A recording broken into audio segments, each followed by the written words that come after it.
something like 400 white farmers have been brutally murdered over the last 12 months. The murders have left neighbours shaken and devastated.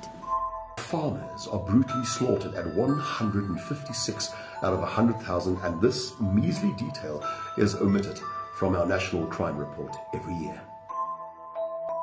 This beautiful city is one of the most dangerous in the world.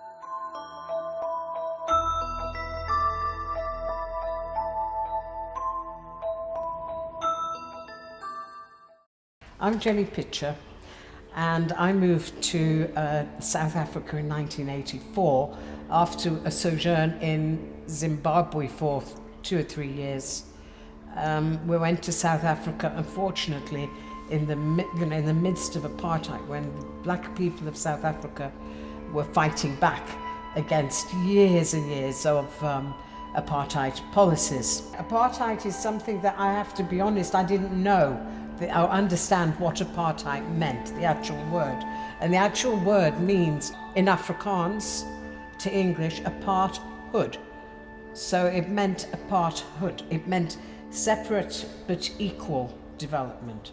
So there would be schools for black children, there were schools for white children, school for Indian children, etc. It was separate but equal development. Unfortunately, it was never equal development. The later part of the 80s was very violent in South Africa, but generally didn't affect us as much as crime did much later on. And although we didn't see violence on our streets in the suburbs, we did notice violence in the townships, and they actually got the brunt of it, and there were always soldiers in and guns apparent, and so yeah, it's quite rough in the 80s.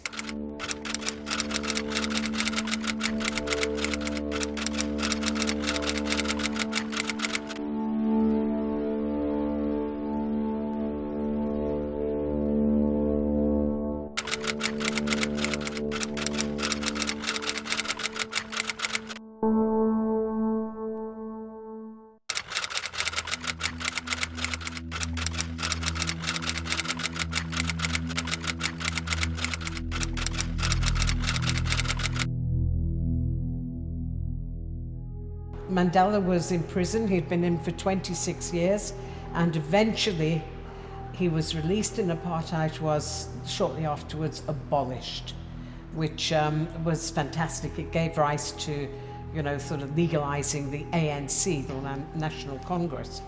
It took a lot of pain and for the black nation as well as for the white nation. But eventually, when the elections were called, the first democratic elections in South Africa ever, I was very fortunate to vote in that, and obviously I voted for Nelson Mandela, who everybody in Africa, not let alone South Africa, everybody in Africa loved, and the world loved him. Wonderful, wonderful leader, and for those years that he was in power, it truly was a rainbow nation.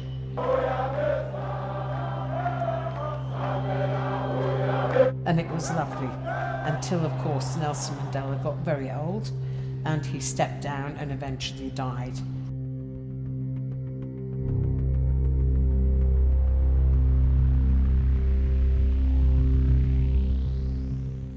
For me, the moment it started to get bad was 1998. And the reason for that was that everybody seemed to be getting robbed, including me in my business. My partner and I, Linda and I, had a business, and it was robbed several times, and everybody seemed to be getting robbed. So it gradually got worse, but then something terrible happened because they started attacking the farmers. One of the mistakes we have made was when the ANC government took over in 1994. Farms are being robbed and farmers murdered. There is crime which is affecting everyone, whether black or white. Warning that the farm attacks may result in the army being deployed on farms.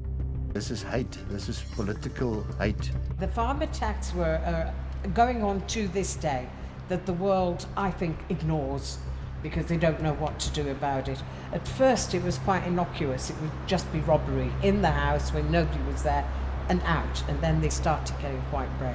They would come in when people were there, and they would shoot them, torture them sometimes, strangle them, and then disappear with their goods. And the police infrastructure didn't help. You know, the police had changed. I think they felt very threatened by the change in the politics that they'd known for 100 years, over 100 years. They felt threatened by it, and it didn't help. They didn't have the tools to come and meet this new surge in vicious and violent crime.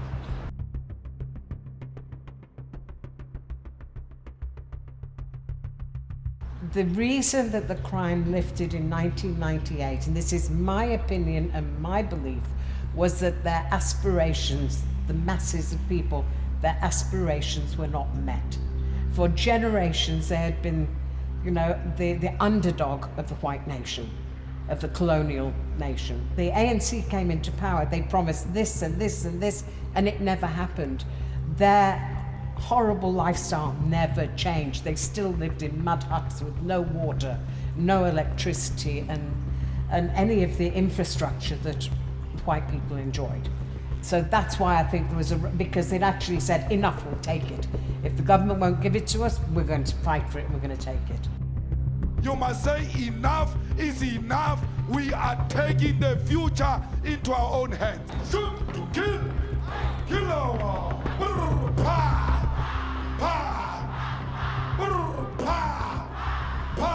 kiss the poor, the farmer, kiss the poor.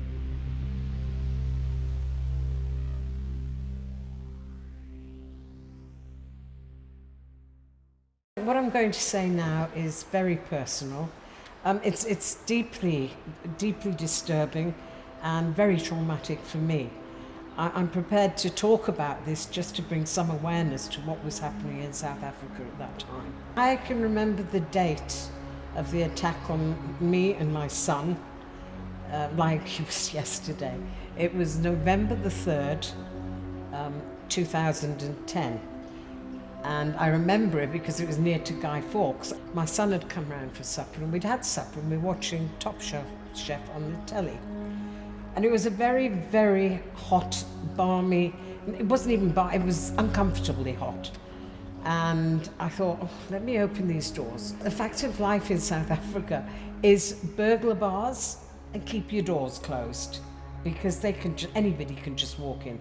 We lived on a farm, a house on a farm, but it was wide open space.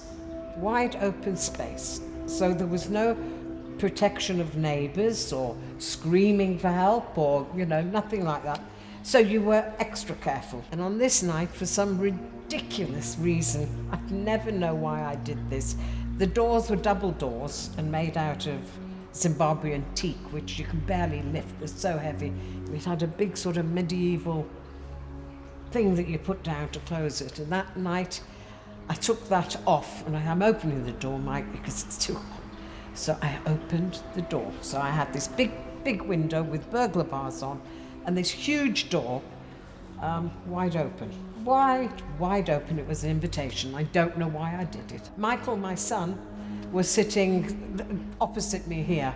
He could see the door. My back was to the door. And he just half stood up and said, "Oh, fuck." I thought, Michael, what the hell's that about? And he just said, shush, shush. And before I could turn around and see, somebody, one of the guys I know now is the short guy, hit me over the face with his gun. Two of them ran through there, waving guns or something. I could hear them in my bedroom doing things in there. And the other two were tying us up like that with zip ties. And my son was hog-tied, basically hog-tied. And all the time he was held with a gun to his head. If you've got guns in South Africa, you can't say, it probably wasn't loaded. It was loaded, I am sure of that. And I don't know to this day why Michael and I weren't murdered, but we weren't. We survived, grace of God. And then this little chap, it was a little chap, he was only about a bit taller than me, and the other one was very, very tall. And he dragged me by my hair here, and he got my hair and he dragged me across the floor. I thought he dragged me into the other room through the archways. It was open plan. And Michael said, no, they basically dragged you almost in front of me so I could see. I don't remember. I have flashbacks and I have periods where I can, I don't remember it. But I know it was done because the doctor at the hospital said it was. And I don't believe it was just vaginal rape. I think it was oral rape as well. And I just don't remember the actual details. I don't. And I think the reason my memory wouldn't cope with that was because my son had a gun to his head. And it was almost as if just concentrate on what's going over there, not what's going here. And I remember thinking, this is a terrible thing to think, but I kept hoping they would shoot me first. If they were going to shoot me, they would shoot me first, because I didn't want to see my son die. I do remember trying to take a cable tie off my neck, and I was going like this, and he couldn't get the cable tie, he couldn't get it on. And the other guy shouted across and said, get a knife, go to the kitchen, get a knife, slit her throat. I heard that.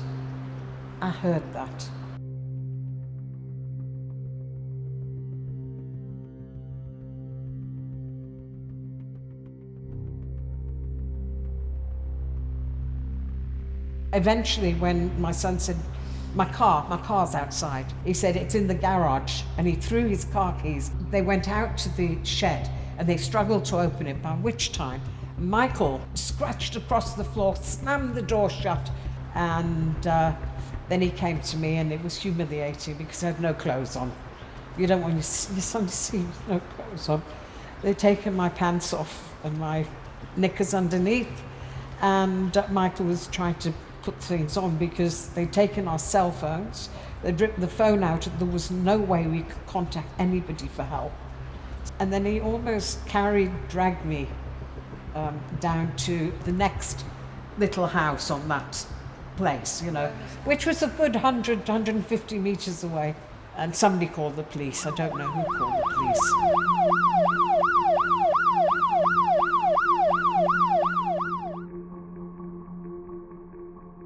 We went to the hospital with my daughter, and the most awful thing, and it puts everything into a kind of perspective for me, that I'm alive, I survived it. This will not impact I'm not a victim, it's not going to impact my life in the future. There was a little girl, a room not much bigger than this, sitting there with her mum, and it went through my mind, my daughter was with me, it went through my mind, why on earth has that lady brought that little girl to a rape centre? You don't take a child to a rape centre. And we sat there, and then some nurse came in and she wanted to do pinpricks for AIDS, for HIV testing. And she did mine, and then she went over and did this little girl. And then the horror, the child was about 8 or 9 years old. She was a baby. And I looked at the mum, and the mum said, yeah, she was raped, she was gang raped. So for me, that was it. I wasn't important. In South Africa today, we have many different standards and many different kinds of rates. We, for instance, have a shattering school rape rate. We have a granny rape rate. We have a toddler rape rate. It was shortly after that I decided that I'd had 8-9 robberies in 2 years in my house, where they'd come in and they don't just take your jewellery, they take everything, your duvets, your bed linen, your fridge, everything they could take, they took. The reason I came back to England was twofold, really. I was terrified. I didn't realise I was traumatised. I was absolutely terrified of staying in that house alone. And I did for a month, 6 weeks, I kind of, would come home at night and have to call a guard to come and see me in the house. And I thought, I can't live like this, I can't be so afraid. But I was traumatized, and I think I made the decision too soon, because I wasn't in any way organized. I was, you know, really just came over here and hoped things would fall into place. It was something that was part of my trauma, I believe, my PTSD, fight or flight, and I chose flight, and I just got out. I booked my flight and I got on a plane and I came over to first to Leeds and then to Bolton. I had no idea what I was going to do. I wouldn't contact my family. I was too ashamed. I had been raped and I was ashamed. And now when I think back, I was very, very traumatized.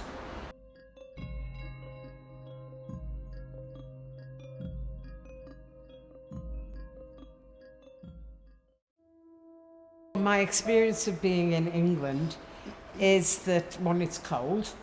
Two, there are no burglar bars. Everywhere you look in South Africa, the suburbs, the farms, everywhere, they've got these iron bars over the window. It's like you're in a jail. Nobody should have to live like that. Nobody should have to live. And it's not just the white nation, it's the black nation as well. They also suffer from crime.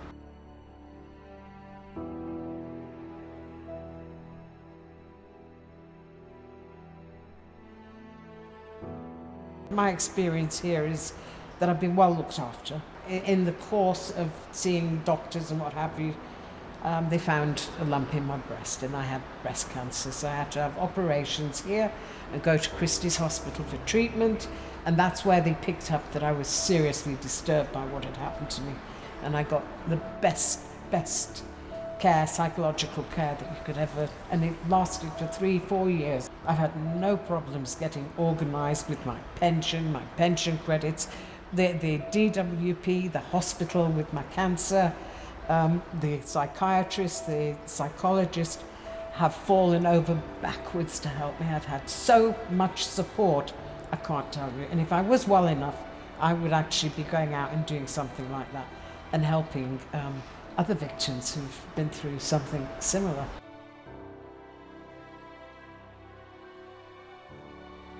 I'm going to use the words of Meryl Streep. They might not be exactly accurate, but she was in a movie called Out of Africa. And the beginning of the movie, she says, I had a farm in Africa. She said, I had a farm in Africa. Whenever I see that movie, that's what I think of, my little bit of a farm.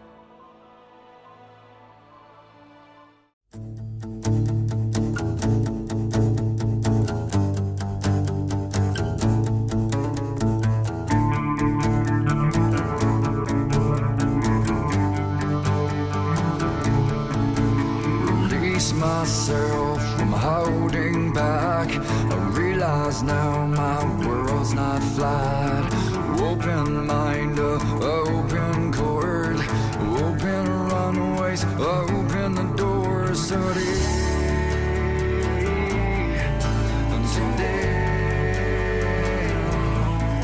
So much to do, so little time. I think this just might blow my mind. I hope there's nothing I overlooked, 'cause I just wanna shout out.